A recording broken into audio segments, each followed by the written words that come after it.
ഇതുപോലൊരു വർഗീയവാദി കേരളത്തിലില്ല. പച്ചയ്ക്ക് വർഗീയത പറയുകയാണ്. ഒരു ജനം TV എന്ന് പറയുന്ന ഒരു സംഗീത ചാനലിൽ ഇരുന്നു കൊണ്ട് മുസ്ലിമീങ്ങൾക്ക് നേരെ, ഒരു സമുദായത്തിന് നേരെ പച്ചയ്ക്ക് വർഗീയത പറയുകയാണ് PC ജോർജ് എന്ന് പറയുന്ന നരാധമൻ. എന്തും എവിടെയും വിളിച്ചു പറയാനുള്ള ലൈസൻസ് PC ജോർജ് എന്ന് പറയുന്ന വർഗീയവാദിക്ക് ആരെങ്കിലും കൊടുത്തിട്ടുണ്ടോ? മുസ്ലിം സമുദായത്തിന് നേരെ ഇത്രയ്ക്കും വലിയ പച്ച വർഗീയത പറഞ്ഞിട്ടും അവനെതിരെ ഒരു ചെറു വിരലനക്കാൻ, നിയമ നടപടി സ്വീകരിക്കാൻ, അറസ്റ്റ് ചെയ്യാൻ കേരള പോലീസിന് ഇതുവരെയും സാധിച്ചിട്ടില്ല.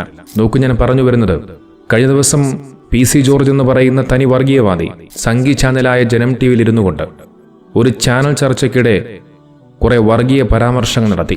ഒരുപക്ഷെ നിങ്ങളെല്ലാവരും അത് കണ്ടു കാണുക. കാണാത്തവർക്കായി ഞാൻ ഒന്നുകൂടി ഇവിടെ കാണിക്കാം. ഈ കേരളത്തിലെ അല്ലെങ്കിൽ ഇന്ത്യയിലെ മുസ്ലിമാണോ അവൻ വർഗീയവാദിയാണ്? വർഗീയവാദിയല്ലാത്ത ഒരു മുസ്ലിമും ലോകത്ത് ഇന്ത്യ മഹാരാജ്യം ജീവിച്ചിരിപ്പില്ല. നീ പോണേ, എല്ലാം പോണേ, പാകിസ്ഥാനിലേക്ക് പോണേ, എളുപ്പമുണ്ടല്ലോ, എന്തിനു വേണ്ടി ഞങ്ങളെ ഉദ്ധരിക്കുന്നു? കേട്ടില്ലേ ഈ വർഗീയവാദി പറഞ്ഞത്? ഇന്ത്യയിലെ എല്ലാ മുസ്ലിമീങ്ങളും വർഗീയവാദികളാണെന്ന്. പിന്നീട് അതിനുശേഷം ഈ നരാധവൻ പറയുന്ന മറ്റൊരു കാര്യം കൂടിയുണ്ട്. എല്ലാവരും അങ്ങ് പോടേ, പാകിസ്ഥാനിലേക്ക് പോടേ എന്ന്. അല്ല, അറിയാത്തത് കൊണ്ട് ചോദിക്കുകയാണ്, ഈ ഇന്ത്യ മഹാരാജ്യം PC ജോർജിന് ഏതെങ്കിലും കുടുംബ സ്വത്താണോ? അയാൾക്ക് മാത്രം അവകാശപ്പെട്ട ഒന്നാണോ? ഇന്ത്യ മഹാരാജ്യത്തെ എല്ലാ മുസ്ലിമീങ്ങളും തീവ്രവാദികളാണെന്നും വർഗീയവാദികളാണെന്നും പറയുവാനും അവരെ പാകിസ്ഥാനിലേക്ക് പോടേ എന്ന് വിളിച്ചു പറയുവാനും ഈ നരാധമൻ, ഈ വർഗീയവാദിക്ക് ആരാണ് ലൈസൻസ് കൊടുത്തത്? നോക്കൊരു സമുദായത്തെ മുഴുവനും വളരെയധികം നിസ്സാരമായ ലാഘവത്തോടു കൂടിയാണ് ഈ വർഗീയവാദി വിളിച്ചു പറയുന്നത്. ഇതേ സ്ഥാനത്ത് വേറെ ഏതെങ്കിലും ഒരു മുസ്ലിം ആയിരുന്നെങ്കിൽ നിങ്ങൾ അവസ്ഥ ഒന്ന് ആലോചിച്ച് നോക്കൂ. ഇതുപോലുള്ള വർഗീയവാദികളെ പിടിച്ചുകെട്ടാൻ എന്താണ് കേരളത്തിലെ നിയമവ്യവസ്ഥയ്ക്കും കേരള പോലീസിനും ഇതുവരെയും സാധിക്കാത്തത്? വർഗീയ കലാപങ്ങൾക്ക് കോപ്പുകൂട്ടുകയാണ് ഇതുപോലുള്ള വർഗീയവാദികൾ. സഹോദരത്തോടുകൂടി, സ്നേഹത്തോടുകൂടി ജീവിക്കുന്ന നല്ലവരായ ഹൈന്ദവരെയും ക്രൈസ്തവരെയും മുസ്ലിമീങ്ങളെയും ഒക്കെ പരസ്പരം തമ്മിലടിപ്പിക്കാൻ ശ്രമിക്കുകയാണ് ഈ ചെന്നായ്ക്കളൊക്കെ. നോക്കൂ, 2 ദിവസങ്ങൾക്ക് മുമ്പാണ് ഞാനൊരു ഹൈന്ദവ സഹോദരിയുടെ ഒരു വീഡിയോ ചെയ്തത്. അതിലവർ പറയുന്നുണ്ട്, എനിക്കൊരു ഓപ്പറേഷൻ സമയത്ത് എനിക്കൊരു ബുദ്ധിമുട്ടുണ്ടായപ്പോൾ എന്നെ സഹായിക്കാനെത്തിയത് മുസ്ലിം സഹോദരങ്ങളായിരുന്നു എന്നാണ്. നോക്കൂ, ഇതുപോലെ എത്രയെത്ര അനുഭവങ്ങൾ. ഇവിടെ എല്ലാവരും സഹോദരത്തോടുകൂടി, സ്നേഹത്തോടുകൂടി തന്നെയാണ് ജീവിക്കുന്നത്. ഇവിടെ മതവർഗീയതയില്ല, വിദ്വേഷങ്ങളില്ല. പക്ഷേ ഇതുപോലെയുള്ള വർഗീയവാദികൾ ആ സഹോദരത്തോടുകൂടി, സ്നേഹത്തോടുകൂടി ജീവിക്കുന്ന ജനങ്ങളെ തമ്മിൽ പരസ്പരം തമ്മിലടിപ്പിക്കാൻ ശ്രമിക്കുകയാണ്.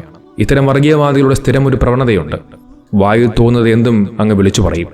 അതിനുശേഷം പണി കിട്ടുമ്പോൾ അവസാനം കരഞ്ഞുകൊണ്ട് മാപ്പുമായി മുന്നോട്ട് വരാറുണ്ട്. PC ജോർജ് എന്ന് പറയുന്ന വർഗീയവാദിയും അത് തന്നെയാണ് കഴിഞ്ഞ ദിവസം ചെയ്തത്. വായിൽ തോന്നിയത് വിളിച്ചു പറഞ്ഞിട്ട് അവസാനം മാപ്പുമായി ഇപ്പോൾ രംഗത്തെത്തിയിട്ടുണ്ട്. പണി പിന്നാലെ കിട്ടിയിട്ടുണ്ട്. ഈ നരാധമനെതിരെ SDPയും യൂത്ത് ലീഗും ഒക്കെ പരാതി നൽകിയിട്ടുണ്ട്. കേരളത്തിലെ ജനങ്ങൾ ഒറ്റക്കെട്ടായി, മതരാഷ്ട്രീയ സംഘടനകൾക്കതീതമായി എല്ലാവരും ഒറ്റക്കെട്ടായി ഒരുമിച്ച് വന്നുകൊണ്ട് ഈ നരാധമന്, ഈ വർഗീയവാദിക്ക് കനത്ത മറുപടി നൽകുന്ന കാഴ്ചയാണ് നമ്മളെല്ലാവരും കാണുന്നത്. അവസാനം 8ന്റെ പണി കിട്ടുമെന്നറിഞ്ഞപ്പോൾ ഈ വർഗീയവാദി ഏകദേശം കുറച്ച് മണിക്കൂറുകൾക്ക് മുമ്പ് ഫേസ്ബുക്കിലിട്ട ഒരു പോസ്റ്റ് ഞാനത് വായിക്കാം. ജനം TV നടന്ന ചാനൽ ചർച്ചയിൽ മുസ്ലിം ലീഗിന്റെ പ്രതിനിധി എന്നെ പ്രകോപിച്ചപ്പോൾ ഞാൻ പറഞ്ഞ മറുപടി ഇന്ത്യയിലെ മുഴുവൻ ഇസ്ലാം മത വിശ്വാസികളും തീവ്രവാദികളാണെന്ന അർത്ഥം കടന്നു വന്നതായി ശ്രദ്ധയിൽപ്പെട്ടു. ഇന്ത്യ മഹാരാജ്യത്തെ മുഴുവൻ മുസ്ലിം മത വിശ്വാസികളും തീവ്രവാദികളാണെന്ന ധ്വനി വന്ന മറുപടി ഞാൻ നിരുപാധികം പിൻവലിക്കുന്നു. അതോടൊപ്പം അതുമൂലം വേദനിക്കപ്പെട്ട മുസ്ലിം സഹോദരങ്ങളോട് ക്ഷമ ചോദിക്കുന്നു. എന്നാൽ തീവ്ര ചിന്താഗതിയുള്ള ഒരു ചെറിയ ശതമാനം ആളുകൾ അവർക്കിടയിൽ ഉണ്ടെന്ന് എനിക്ക് വ്യക്തമായി അറിയാം. അവരെയും അവരെ മൗനമായി പിന്തുണയ്ക്കുന്ന എല്ലാവരെയും എല്ലാ കാലത്തും ഞാൻ ശക്തമായി എതിർക്കുക തന്നെ ചെയ്യും. കണ്ടില്ലേ ന്യായീകരണം? തീവ്രവാദികളാണെന്നുള്ള അർത്ഥം കടന്നു വന്നത് ശ്രദ്ധയിൽപ്പെട്ടുപോലും. ഇതുപോലുള്ള വർഗീയവാദികളുടെ സ്ഥിരം പരിപാടിയാണ്. മുസ്ലിമീങ്ങളെക്കുറിച്ച് അവരെ വിമർശിക്കാനും അവരെ ഇല്ലായ്മ ചെയ്യാനും എന്തെങ്കിലുമൊക്കെ കാരണം കിട്ടാൻ കാത്തിരിക്കുകയാണ് ഈ വർഗീയവാദി.